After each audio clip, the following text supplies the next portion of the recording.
This ambient lighting. Look at that. I didn't know this was a thing, but it's got ambient lighting over there, in there, on the back. I think it's on the bottom. I think my son was telling me it's underneath, so it's there. And what's cool is you can change it to different colors, and you can ask Mercedes to do it. Check it out.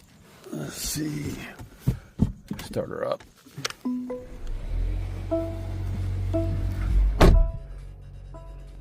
I got some music going on here.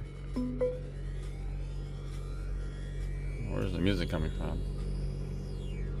No. There we go. Sorry. So, hey Mercedes. How can I help? Can you change the ambient lighting to red?